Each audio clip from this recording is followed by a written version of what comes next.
The views and opinions expressed do not necessarily reflect those of Access Fort Wayne, the Allen County Public Library, or any other supporting groups. If you'd like to produce a show, call us at 260-421-1250.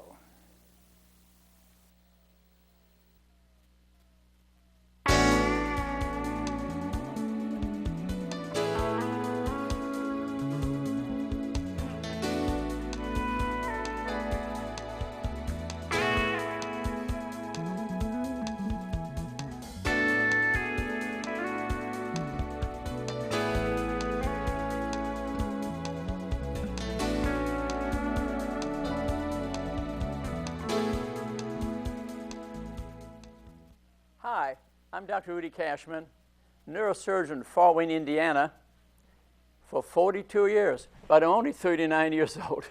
No, all kidding aside, besides doing neurosurgery, wellness has been a major interest to me. I noticed many decades ago that 75% of the people I was looking at just need a coach. They just need a coach. And I wanted to teach people wellness, which has been a big opportunity for me now. And we have CDs, we have DVDs, we have books, TV shows, radio shows to teach patients how to get well.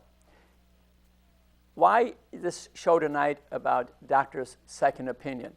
I'll tell you this little story. I was recently in Naples, Florida, and I run a wellness studio here, so I thought maybe I'd give it a try at one of the hospitals in Florida. I had, part of the day play tennis, for the rest of the day nothing to do, so I went over to one of the major hospitals, and I spoke to them about it. I brought my DVDs and my books, and I showed this to them. They're all about wellness. I wanted them, the president of the hospital, to read them or to look at the DVD, and then maybe give an opinion about me coming in, maybe teaching wellness or down the line. And we spoke quite a bit, and all of a sudden he leans over to me and he says, Rudy, you just don't get it. You just don't get it. And I said, what do you mean, Scott? I said, what do you mean? He says, I am not interested in wellness. I have to pay dividends. I have to worry about the stock price. And I was shocked. It's like you could have shot me. I mean, I had the hint of it, but I didn't get the full impact till he said that to me. What is the poor patient to do? They come to a facility, they come to see a physician, and they worried about hospital stock profits, about paying dividends to the stockholders, to the doctors who own some of the stock. Isn't the patient supposed to come to the hospital to get the least done to get him well, maybe be taught wellness, which I was coming in there well educated in the subject. It really upset me a great deal. I went to the other hospital in Naples. If I've ever been thrown out of an office, I thought I was. I asked that CEO at the other hospital to maybe read a couple of my books. He said, I don't have time for that. And then I really get the picture. I really woke up. So what can the patient do? I tell you, the best a patient can do on a lot of things, get a second opinion. That's the best you can do because you're looking at the industrial complex. And that's what this show is all about. And I'll explain it to you in some detail. I have 42 years of experience. I do surgery all the time. I get surgery on tomorrow, 2 cases on tomorrow, brain operation and the spine operation. I believe in Western medicine. It is just the best. But 75% of the people that a physician looks at need a coach. It's all they need. They don't need a big deal. So I've been writing about the mind-body connection, how the mind affects the human body. I wrote a book called Welcome to Your Mind Body. It explains the physiology, the chemistry of how a thinking process affects the whole body. I legally own the Mind-Body Index, 20 diseases that are caused partially, totally by the human mind. These people don't need big deals. They don't need injections. They don't need operations. They need coaching and wellness and diet and exercise and stress reduction. So I have a lot of experience in this field. But unfortunately, this is not taught in the medical school. In the medical school, they don't teach the effects of the mind and the body. They still act like the head's been cut off the body, which originally was done by Rene Descartes, 1635. He wrote a very excellent book which was read all over the world. I actually read it. We found it in the Stanford Library. In essence, what he did is strip extraneous factors off the truth. So when you were looking then at the pure truth in things, that's Rene Descartes, very famous. And then he committed Descartes' error, famous book written about that, in which he literally cut the head off the body, gave it to the church, and medical science has been working on the whole body. We don't have mind organ doctors. We got liver doctors. We got renal doctors. We got heart doctors. We don't have, like a lecture I gave last night on Ayurveda and Chinese medicine, where they connect the mind and the organ. We have organ doctors. So Descartes' error turned us into engineers, carpenters, not people of wellness or the whole body. I mean, wellness goes back 5,000 years in Ayurveda medicine, which really is the science of life. Ayurveda medicine, Indian medicine, is a science of life. We don't, in the U.S., treat the science of life. We treat the organ. We treat the organ. The industrial complex. Let's talk about this a little bit. The hospital I talked back in Naples, the Physician Regional Hospital, is part of Community Health Services. 50 hospitals, totally dependent on profits, stock price, and dividends. So what do you think they're going to be promoting at their facilities? Wellness facilities? Some may have them, but I don't think it'd be a common thing. Matter of fact, I had an appointment to see the president of the whole CHS, but that was canceled by this president of this local hospital I spoke to. My appointment was supposed to be an hour later. That was canceled. They had no interest in speaking to me. So the industrial complex, they own the hospitals, they own the facilities, they own all the X-ray equipment, they own the surgery centers. That's it's a conflict of interest. So they're going to get you well. They would lose money. They would lose money if they get you well. So they are for profits. It's a business. It's like General Motors, but they forgot this is about health. It's about health. This is not. We're not making cars or machinery. And part of the trouble is we have. Now we would say, well, we have non-for-profit hospitals. That would solve the problem. Well, take Fort Wayne, Indiana, for example. We have a huge non-for-profit building a huge complex up on I-69, going to compete against a for-profit. You know what the trouble is? The facilities look all alike. They're acting all alike. The non-profit is not acting like a non-for-profit. If they were, they'd be staying in the city to treat the inner-city population. They're escaping the place. They're escaping the place. They're leaving a little something behind, but they're running out to the suburbs. But what's out in the suburbs? Better paying customers, for one thing, is out there to spend almost $1 billion building this new facility. So the non-for-profit and the profit, they are really getting mixed up. They're getting mixed up. Physician-owned hospitals and surgery centers. Is there conflict there? Of course there is. I spoke to a physician visiting in the Lutheran Lounge the other day. He was from Michigan, outside Detroit. And he was telling me about a neurosurgery group of 15 neurosurgeons, and how wonderful that was, who owned the hospital. They owned all their CT scanners. They owned all the MRI scanners. They owned the surgery center. They owned everything, and he was bragging about it. So what do you think you're going to be doing? Treating poor people there? Are they going to be treating poor people there? I doubt very much. They'll be taking Medicaid, for example. I mean, almost every surgery center that I know in the city of Fort Wayne doesn't take Medicaid. People who don't have insurance, they dump those at the main hospital. Lutheran Hospital or Parkview Hospital is going to eat the cost of that. The owned centers by providers will not do the MRIs or CTs there. If I send a patient for MRI at a privately owned MRI center, they're just not going to do it. They're for-profit centers.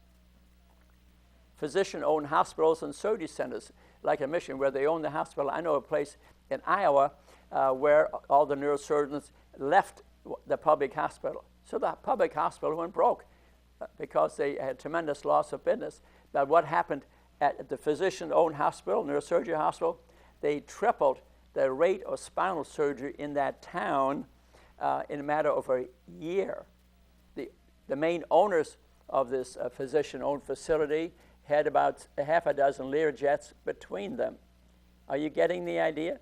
Are you getting the idea? Do you think they'd be teaching wellness at the back clinic? I don't suspect so. A few may, but I doubt that's the major part of the business. So I personally don't think we're at a point in this country where we're spending $2 trillion is what we're spending on health care. And with the new health care reform law, I am highly concerned because I think our government has sold out to the industrial complex. That was a chance to reform health care, and I will speak to you later to my ideas and frankly on how this should be done. But they sold out to the industrial complex, so what's going to happen to health care costs? They're going to increase. If it's $2 trillion now, it's going to be $4 trillion in another 5 years. They had a chance to do that, but it was a matter of lobbying and votes. And in this democracy, the government, the president, sold out to the industrial complex. The physician owner is a conflict of interest. It's a conflict of interest. You own the scanner, you own the CT. Where do you think you're going to refer the MRI to? It's natural. I mean, I've done it myself. You're going to send it across town where maybe the scanner is half the price that your own facility is. Not much of that is going to happen. It's human nature. It's human nature. Believe me, I've been guilty of it myself. And these owners need to be concerned about paying the bills. I fully understand that. But large physician groups that own all the equipment, I think, are indeed a problem. And the reason that I think that this results in a lot of unnecessary surgery, I personally think I have the information where we could cut healthcare costs in half. I really do. I mean, let's face it, what I was telling you, because remember, I'm a mind-body doctor. I've written a book on that. I wrote a book called Nocebo, the Evil Twin. That is opposite of the placebo. Placebo means I will heal. It can be a pill. It can be a doctor. But the nocebo is negative speak. How the patient comes in and you look at the x-rays, the MRI scan. Heck, everybody's got degenerative disc disease in the spine. That's beyond 20 years old. So you're looking for things to do. There's always something to do on the x-ray. That's a nocebo, where they use the x-ray to tell you need something done, when in reality, it may not be related. That includes angiograms, MRI scans, sinus x-rays. I can go up and down the body. That's the nocebo. I've talked to 300 healthcare providers. None of them ever heard of the word. No one ever heard of the word. I never talked to a patient who heard of the word, and why should they? That much is written about it. I wrote a book about it. There's probably 10,000 books on placebo, but maybe 1 or 2 books on the nocebo, N-O-C-E-B-O, negative speak. How patients are convinced to have something done when they may not need it, which of course is going to be a lot more prevalent by human nature. I'm not accusing anybody of dishonesty by human nature because they own the equipment or the facility. Medical research concerns me. Jonathan Abramson wrote a famous book called Overdosed, bestseller, and really he had a point in there. He does not trust, and he gave great examples, well-researched medical research anymore. They couldn't find anybody, and the medical New England Journal sent out a notice that they couldn't find people to review medical journals who did not have a conflict of interest. All these people were working for the industrial complex or for the pharmaceutical companies, and they just publicly really announced it. And he gave numerous examples in his book, in John Abramson's book, of where people spoke favorably about a drug or something, when in reality it was dishonest research, and he gave example after example after example. So when reviewing medical journals today, it's not that the grant was paid for by the government, and you would expect that the article would be 100% unbiased. That's not true today. You got to be very careful what you're reading. You got to be very careful what you're reading, and that's all over his book. It was a national bestseller, and a lot of them employees of pharmaceutical companies. They're flying them around the world. They pay for them to lecture all over the world. There's a lot of money involved. Follow the flow of the money. Medical school research used to be the first and second year people who where the instructors of the medical school, the first and second year, are mainly PhDs. But who pays for their research money today? Is it the National Institutes of Health? No, the majority of the time is pharma or an instrument company paying for the research. And these guys exist on research. They're teaching the medical schools. I recently gave a talk at IU Purdue maybe a couple of years ago, about 30 medical students, 7 instructors, and I was giving a lecture on mind-body medicine. I asked one of the girls to stand up, and I looked her square in the eye. I said, "Of the people you're going to be seeing next year, what % do you think will be a physical presentation of stress?" And the girl was terrified by the question. Obviously, never heard it before, and I'm sure she got A's probably every test she ever took. And all of a sudden, she thought about a minute, and a terrified look in her eyes, she went, 0. Here's a Southfield Med School student, does not even know that the majority of patients she'll be seeing will be a physical presentation of stress. So what's she going to do? Or all kind of tests, all kind of CTs, all kind of MRIs for maybe a hug, a massage, or a walk, or prescription that said, need to lose 20 pounds, need to exercise more, instead of a drug. She'll have no idea of that, and that will not happen. The medical schools do not teach wellness. They do not teach proper nutrition. I know I have been down there. Matter of fact, today, if you, a pharmaceutical company, you manufacture a new drug, and you want it evaluated by the Food and Drug Administration. You know what? That got expensive for the government, so now they have that drug company pay 50% of the fee to review that drug. So the pharmaceutical company is going to develop a relationship with the governor, with the researchers for the government. It's human nature. It's human nature. They'll be on trips together. They'll go to conferences together, and it'd be very difficult to be certain of the evaluation of that drug.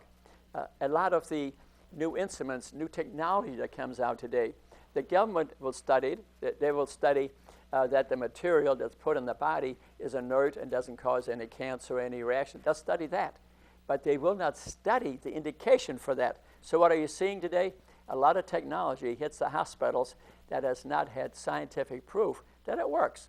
It's compatible with your body, but there's no scientific proof that putting all that metal in you and putting all these things in you really is indicated for the condition that it's being done for. That's the industrial complex. Today you see the industrial complex in the operating room. Yes, they're in the operating room. I see it. They're well educated. They tell you exactly what to do. But is this equipment indicated for that disease process? That company rarely did any type of studies for it. So you really have to watch out. 70% of the patients, this is interesting. When I spoke to the CEO in Naples, Florida, he mentioned to me something I already knew.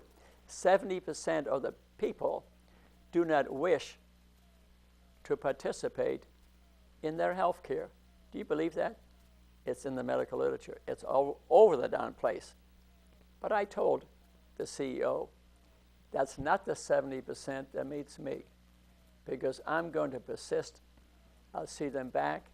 I will give them CDs, DVDs, books, ask them to watch TV shows. I will stay after them.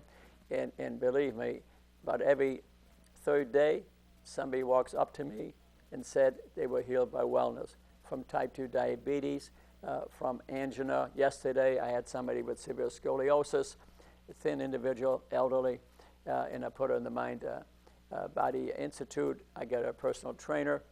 Unfortunately, insurance doesn't pay for it, but she could afford it. I saw last night in my lecture this 80-year-old patient. It brought tears to my eyes. Was perfectly straight, forever grateful. And what did we do? We built up our muscle mass through wellness. We built up our muscle mass. It was a beautiful day. So how do you get people involved with their health care? We need to motivate them. We need to motivate them, and that's not easy. I wrote a book on motivation, 38 chapters, but there's a million ways to motivate somebody, and it can be difficult. I've had 2 patients on my cell phone. I've got pictures of them that I saw a couple of weeks ago, 2 in 1 week, made my day, who I handed my book on Secret on Diet for Adults, a way to eat. It's difficult to motivate somebody with 1 book, obviously.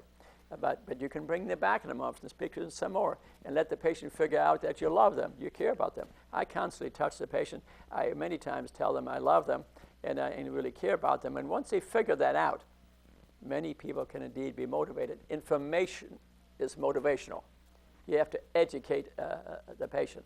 And that's the reason I have all these educational materials, and that's the reason that I'm doing this. And it's not always easy. What we need is wellness-trained gatekeepers. What's a gatekeeper? A good family doctor, a PA, a nurse's assistant. Indiana's graduating 3% of family doctors. 3% family doctors. Can you imagine that? I personally think we need at least 50% family doctors. At my lecture last night, I asked the doctor there, Dr. Laker, what percent he should be. He was an excellent family doctor, and he says 80%. You know what I said? I agree. Considering 75% of the people need only a coach, then we should be hiring 75% coaches. But they need to be trained. They can't be trained just in engineering and carpentry. In fact, I've accused the med school of graduating engineers and carpenters because they haven't connected this brain back to the human body, and I mean every word of what I say. They need to be wellness trained and maybe go to a special course once a year that's totally on wellness and diet and exercise and stress reduction, and to be reinvigorated once a year, and let that family doctor be the gatekeeper.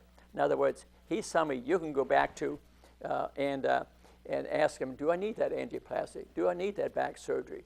And if he says, well, I don't know, but let's get a second opinion. That's what it's all about. Or let's look at the internet. Or let's get a number of opinions depending on what the problem is. So I think a family doctor, a gatekeeper, could be PA, could be nurse practitioners, but they can't just be people who got a scientific degree. They need to be trained in wellness. Personally, if we did this, and I'm skeptical we will ever accomplish this because of lobbying, if we did this, we could cut the cost of health care in one half.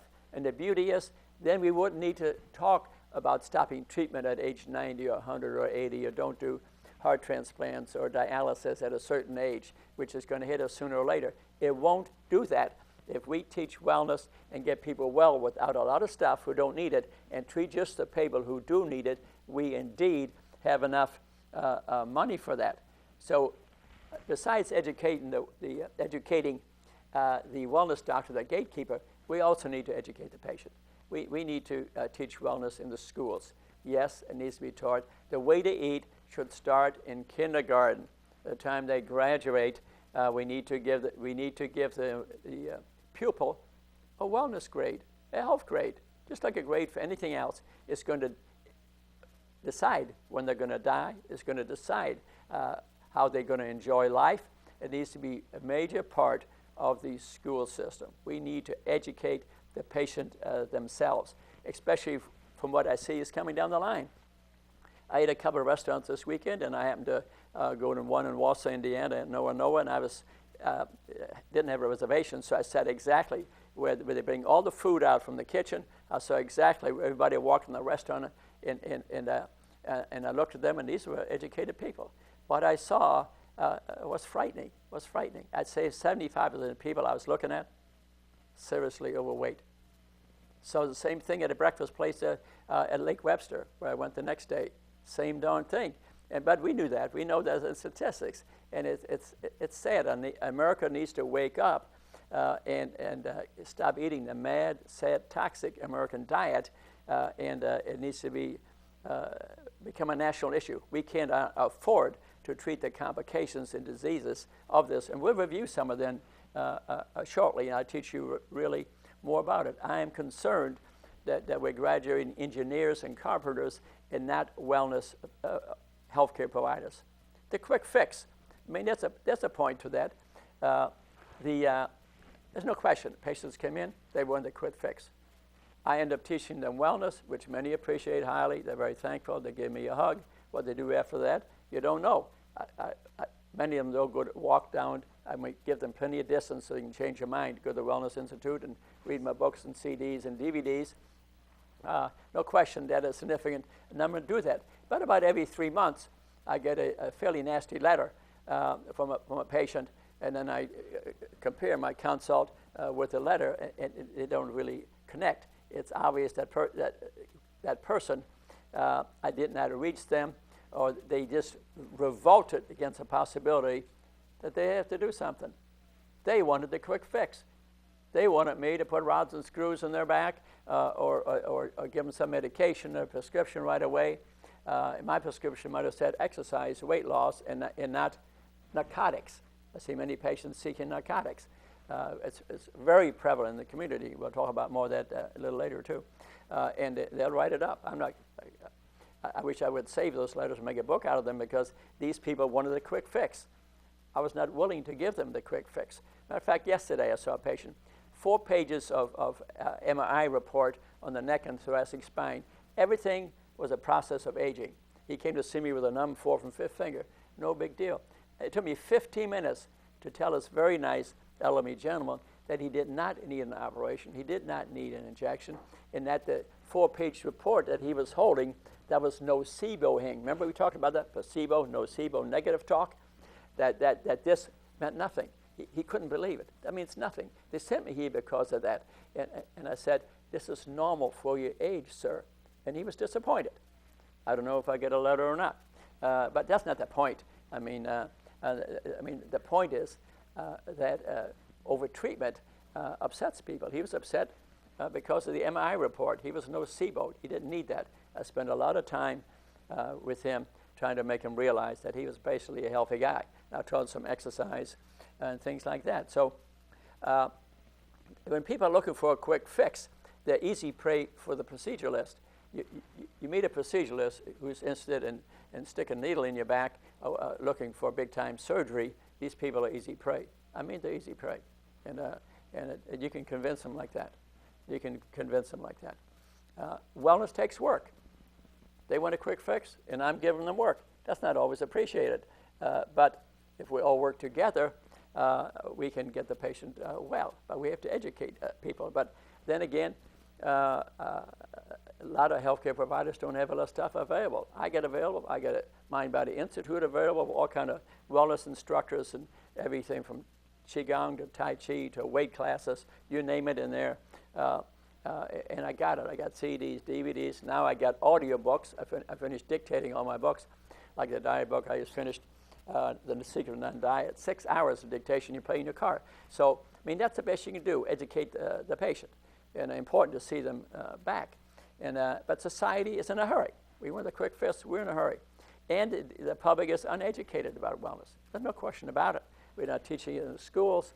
We wouldn't be eating the sad, mad, toxic American diet. In this country, we lead the world in heart disease, strokes, dementia, autoimmune disease, cancer. We lead the world because of what we eat.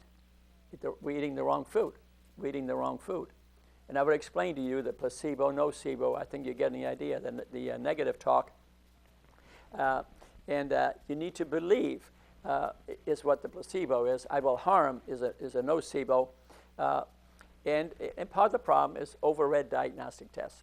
See it all the time. The one I explained to you already. I see it every day, where people are reading every dinky little thing on an X-ray when it's a natural process of aging. I've even had radiologists admit to me they've had phone calls from surgeons that if they don't read everything on the report, they would take their business elsewhere.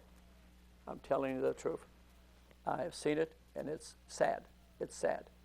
So the need for second and third opinions, that's why I got involved with this subject here. I mean, you're going to need, if you're going to have something big done to you, you better darn well sure that you need it. You may need other opinions. So, and to be perfectly fair, almost anything that's recommended can, in all honesty, have another point of view. You know, another guy might say, why don't you get acupuncture? Another guy might say, why don't you go to a chiropractor? Another guy might say, take a pill. Or another one might say, let maybe teach you acupressure. Or another one might say, let's wait a month or two, see if it goes away. So there can be honest differences of opinion, and you need to be aware of that. Don't look for the quick fix right away. Especially if it's an acute emergency and you're dying, well, you don't have a lot for other time for a second opinion, so occasionally you do, but I don't think that would be a good time to necessarily worry about that. You got to have some confidence. So there can be honest differences of opinion. There can be honest difference of opinion. And that's important to remember. I would say in general to avoid the over-operators. There are people doing 6-10 procedures a day. They may be great at doing it. Remember the heart surgeon in Texas years ago? I mean, he was operating the whole world from heart disease. I wonder how many people ever told that if you ate a high-dense nutrient diet, that the heart disease might be cleared up. That was the time of Dean Ornish. He published many books, stopping, preventing, reversing heart disease. He proved it. He proved it. And he was doing surgeries every day. I bet he was a great operator, but was everything indicated? That's really the question. So you got to know, am I meeting a great surgeon who has good judgment? Now there's a question for you. Obviously, if you do something repeated, do a lot, you're going to be good at it. But was the surgery indicated? That could be differences of opinion about it. Honestly, different opinion about it. And so who does the most surgery does not always have the best judgment. But if they do it a lot, you're probably ready to get a complication. They're probably real good at it. But did you really need it? You get the bill. Your body was invaded, so I ask you to have an open mind. We do have engineers of the human body out there, no doubt about it. I know plenty of providers got no living idea that this is connected to the human body. They either don't know it or they don't want to know it. I know some of, frankly, of both. And I remember I mentioned already the overreading of diagnostic tests, very common. They hand the patient now through patient rights, they hand them the x-ray report, they sit at home for a week or two, a month, and obsess about the report. And when I tell them that all that isn't needed, they're very disappointed. They wanted that quick fix, and they don't believe, because their original doctor may have said, you need an operation. They never should do that. They should let the surgeon decide whether they need an operation or not, and then if you don't agree with that, get another opinion about it. And my everyday patients that I come in, I see a lot of them, and they have a pain syndrome. A lot of times the pain syndrome, really the origin is in the neurocircuitry of their brain. I was reading a book at Starbucks today, matter of fact, on Gawande, a very famous book that he's written, one on complications. He discussed pain in there a great deal. And there was a great few pages there on page 115 discussing that most pain, actually, they have discovered, is centralized in the human brain. It is not in the spine. What do they treat? They put needles in the spine. They put things in your spine. When a lot of pain syndromes, if you had it more than 6 months, it's located in the thalamus of the brain. What happened was someone did stereotactic surgery, hit that area, and the patients were awake. They had horrible pain. So if they discovered the area in the brain where the neurocircuitry of pain is located, in the thalamus and cingulate gyrus, I thought that was a fascinating article, because I already wrote a book, The Fraud of Chronic Pain, and I surmised that 50 to 70% of the people who have chronic pain is based on fear, anger, anxiety, depression. We'll speak more about that. Very important point. So a lot of providers have no idea about wellness, or they're not interested in teaching wellness. I mean, it goes both ways. And some don't want to know about wellness because it's the industrial complex. There's no money in wellness. I mean, my wellness center barely breaks even. I lose a little money usually. And it was insurance, doesn't want to pay for it. They'd rather pay for a $100,000 operation than pay $100 to be a member of a wellness institute for a year. They'd rather pay $100,000 for the operation. The reasons for, I do not know, because I've been to the insurance companies here.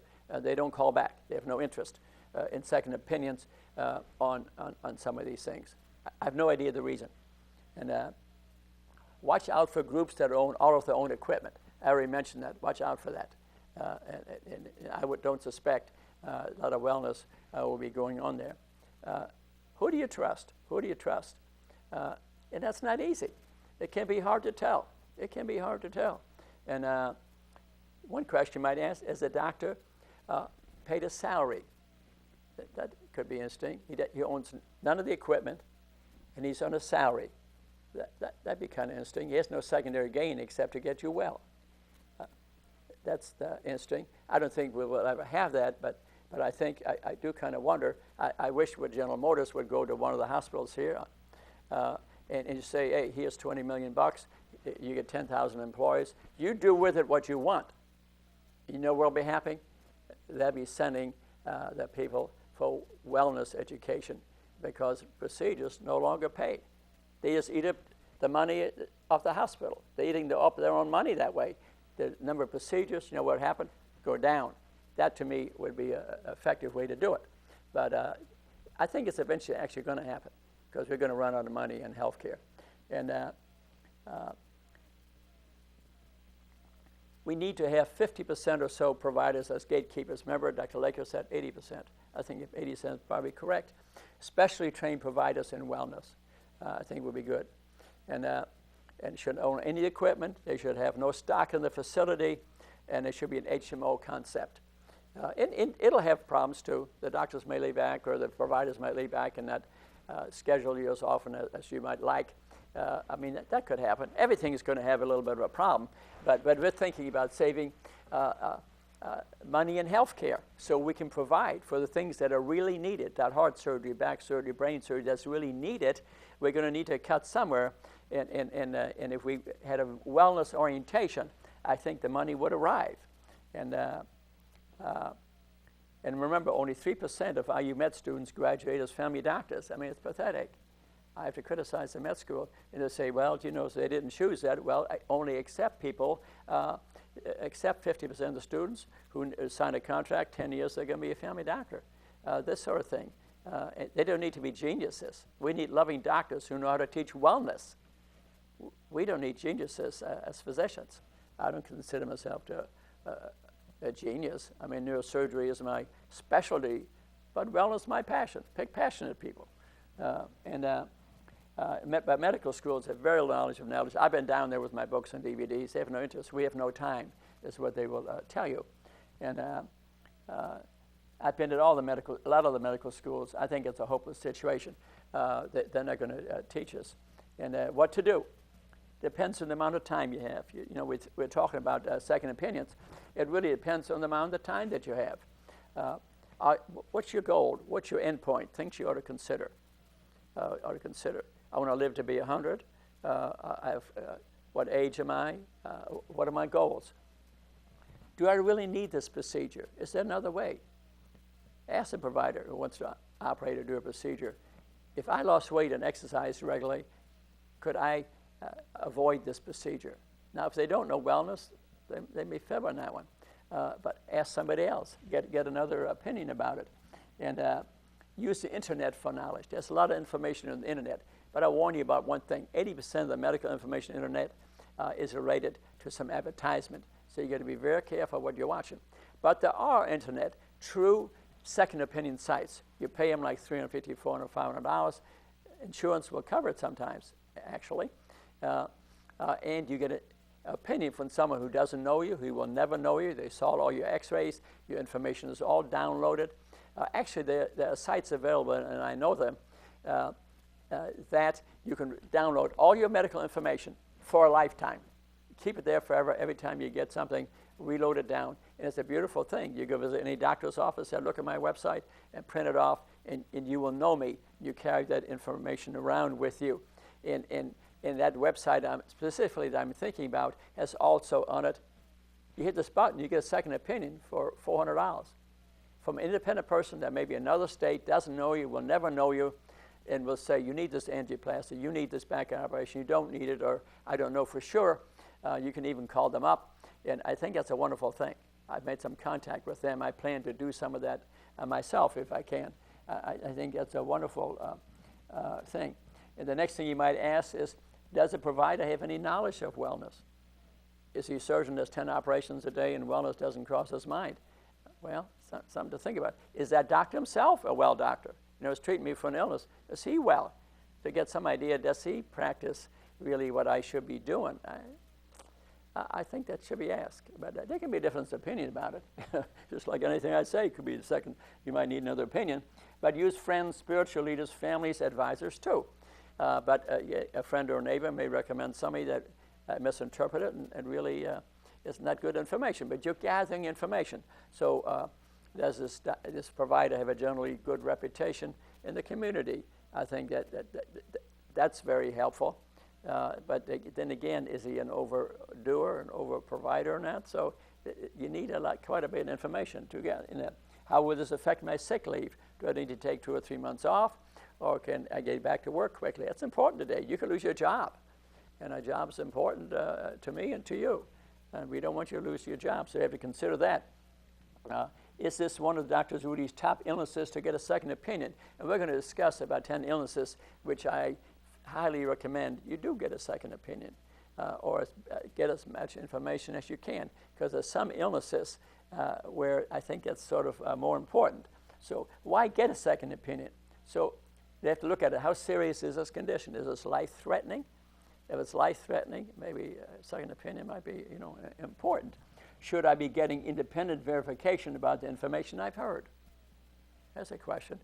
Now, you hear it from the guy that's going to do it. You hear it from a neighbor, but maybe I need to get independent information off the internet, or go to a site where you pay a little bit of money. You get a true independent opinion. This may not be a bad idea. And how big an impact will the decision I make have on my life? Am I laying my life on the table? Am I laying my life on the table? Am I getting a brain operation? I'm getting a heart operation, where things get a little, things can go wrong. And I mean, things can go wrong doing a carpal tunnel, for that matter. But those things are a bit more serious. They can be life-ending. They can be threatening. You could have a stroke. And so you need to know that information. And do I have any doubts about anything that I've heard? Good question. What do I have to lose? Could I lose my life? Could I lose my job? Could I lose my family? It's going to cost me money I can't possibly afford. If I followed a wellness program, could I avoid this procedure? Now, there's a real question to ask. There's a question to ask. You may not always hear the truth. You may need to hear it of some other people, because remember what I said? Wellness is not the thing that is swallowing up the medical community, okay? And so you may need to shop around for that a little bit. And how do I find a second opinion? Ask your physician, but always be skeptical. You never know. It could be recommending a friend. Because I know, for example, of one doctor, a certain community out of town, who constantly sends every single patient that sees them, sends them to a pain doctor. And that pain doctor I know is the biggest over-treater that I know in this community. So that doesn't always work. So you have to be a little skeptical. And are they treating just my symptoms or the disease? They want to do something to you that takes care of the present pain and one thing. But is the basic disease that is causing your problem, is that being treated? They're going to do an angioplasty, but I've got generalized heart disease. Is that being addressed? Is my diet and my lifestyle being addressed? Or is just a procedure addressed? Or is fusing my back addressed, and that the weight that caused it in the first place being addressed? Or is my sarcopenia, lack of muscle mass, is that being addressed? These things are they treating my basic disease process? That's where the mistake, I think, is commonly made. Is there a good reason to make this choice? Well, they're going to save my life. I may be paralyzed if they don't do it. I may die if they don't do it. Well, you have to think about that. Did you do a good, thorough investigation of the facts? Many patients wouldn't even know where to start to investigate the facts, and I don't blame them. I don't blame them at all. This is a complex business. I'm in the business. Easier for me. But if you're not a doctor or a healthcare provider, it's very difficult. I don't know a darn thing about plumbing. I know nothing about engineering. So once I enter that world, I'm lost. And so most of the patients lost. So that's the reason shopping around and trying to educate is important. You need to participate in your health care. We cannot accept the 70% who don't participate. We can't let that continue. And what else is being done to treat this condition besides surgery? What are the alternatives? What are the top 5 things that people do besides working on you? I mean, it's very interesting. What are the negatives? What are the possible complications? Could I be paralyzed? Could I die? Could I have a stroke? Have there been valid studies on its effectiveness? Now, there's a question. That's a bombshell. Have the procedure they're going to do had double-blind studies and really proved it? Or is this instrumentation or method promoted by the industry, the industrial complex? Are they selling these catheters? Are they promoting these fusion techniques? Have they had double-blind studies? What are the results? What are the results? The answers may be surprising to you. Things you should really ask. Can I take medication instead of having surgery? Now, that's something to ask. What are the complications of the medication? Something to know. They're going to give you steroids the rest of my life. Well, it's going to destroy your body. So that wouldn't be a good choice, would it? And how much will I have to pay out of pocket? How much will the operation cost? Just an estimate. And could the medication interfere with other pills that I'm taking? With this procedure, will this cure me of the illness, or is it just procedure? Can you tell me about any studies that have been done on treatment of my condition through medication? We already talked about that. Is there anything else I can know about the pros and cons of going this route? This may be a long conversation, but if a lot of money is at stake, or your life is at stake, your job is at stake, I think maybe you ought to think about that. The quick fix many times can result in trouble. It's one of my choices, inpatient versus outpatient surgery. That's important. For example, they're going to operate on parts of the body that might swell up on the way home. Could I choke to death on the way home? Could bleeding start and I bleed to death on the way home? I live 3 hours away and they want to do it outpatient. These are questions you ought to ask, because if they own the surgery center and the insurance allows it, I suspect they're more likely going to do it in the outpatient surgery center than in the hospital. And you've got to think about that a little bit. That information, I doubt, will be volunteered. You must ask about it. In general, they would do what's generally safe, but there are exceptions. You have people bled to death or choked to death on the way home from an outpatient procedure. You bet they have. You bet they have. It's not common, obviously. And my motivation for a second opinion, let's go through that a little bit. I think my mother told me to be a doctor when I was born. My mother was a midwife of the small town in Germany. We had no doctor. Her and her sister were the doctors. They hardly ever charged a thing. They may get paid in a chicken or some eggs. And I saw them do surgery in the living room, cleaning out the pus of a knee. I remember watching it as a child. So I always had a calling, really, to be a physician. I feel so lucky that I was able to achieve that. I feel extremely lucky, and that's why I don't retire, because I don't like what I do. I love what I do, and to be perfectly honest with you. And the country is going broke. $2 trillion in medical care we're spending today. 5 years will be $4 trillion. 10 years, maybe $8 trillion. We got to change. If we don't develop a gatekeeper system, a wellness system, we can't afford it. Then we just start saying we don't treat you when you're 90, 80, or 70. That can be totally avoided. That can be totally avoided. Don't put your doctor on a pedestal. Not fair to him or her. We doctors don't know everything. I don't know everything. So don't put me up there and think I'm God. My wife keeps on saying, you think you're God. I don't think I'm God, believe me. And I haven't done this 40 years. I certainly have learned I'm not God. Sure got a lot of people well, but I didn't get everybody well as much as my heart was in it. I can't predict everything. I don't know everything. So don't put them on a pedestal. Research from your own information and be skeptical. And again, I told you, find out who owns the equipment. And again, I remind you, what you read in the medical journals, you've got to be a little bit skeptical. Generally, it's true, but a lot of these have connections to industry and farmer, and you've got to be very careful before you follow what they recommend. Let's go through then these 10 illnesses here, and I'll take about a minute for each one of these if I can get through them. What's the king for the need for a second opinion, in my opinion? Chronic pain. Pain more than 6 months. Acute pain is, you got a broken leg, that's 10% of the pain problem, you put a cast on it, you may give a narcotic for a month, and that's the end of it. No problem, okay, no problem. Chronic pain is pain for 6 months. That's a huge problem all across the nation, especially here. 60 to 70 deaths last year from physician prescriptions of narcotics.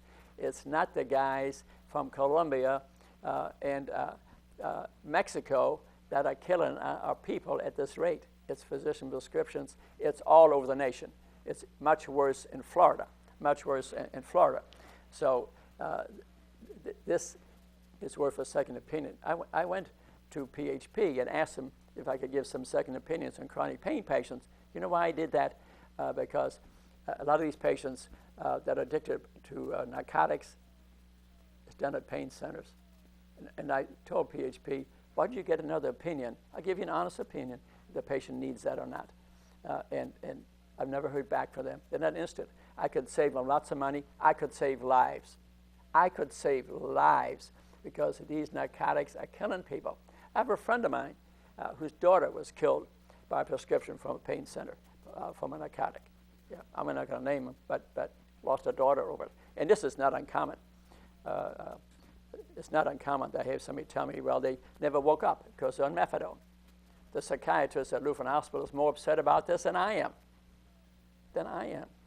And he's going to join me in forming some task force if he can. The government has not acted. The newspapers don't write stories. They have not acted on this. We have, at the pain centers, we have people laying in the hallway waiting for prescription renewal. I had a patient described to me the other day, and I wrote a book called The Fraud of Chronic Pain. You might like to read it. I brutally faced the issue.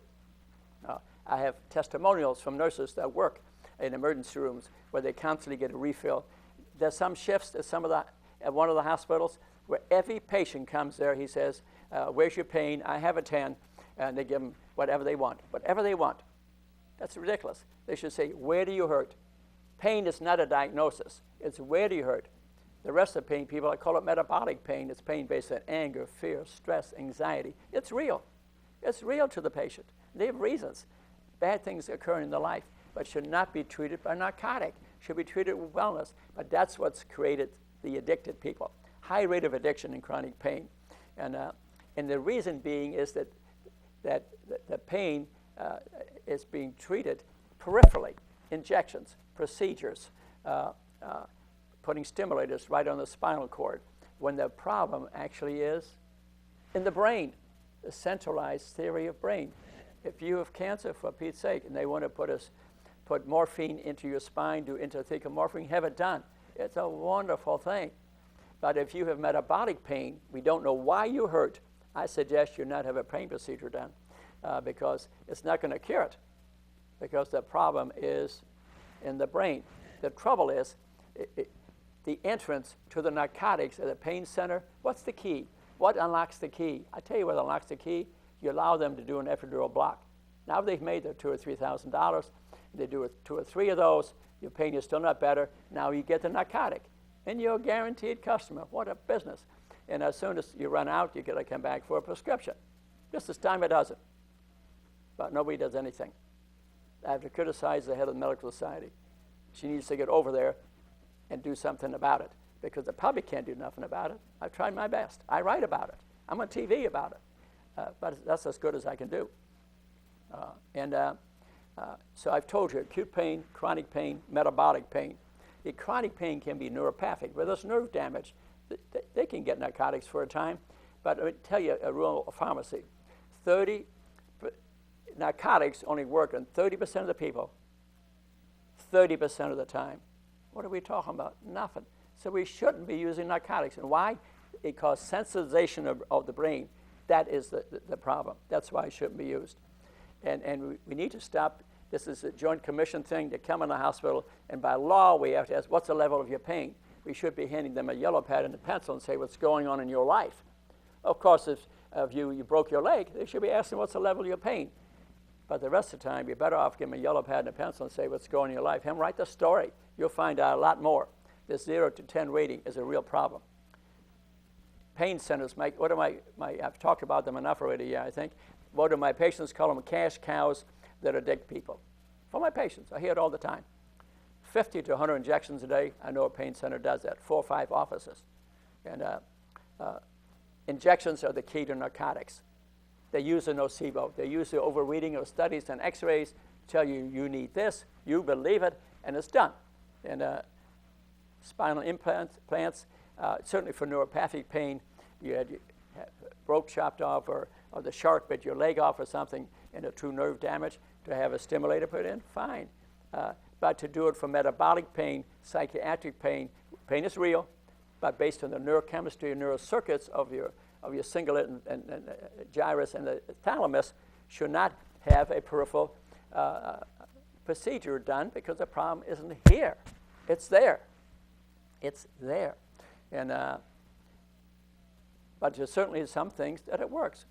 And even for cancer, though, even for neuropathic pain with nerve damage, mind-body procedures work. Read my book, Fraud of Chronic Pain.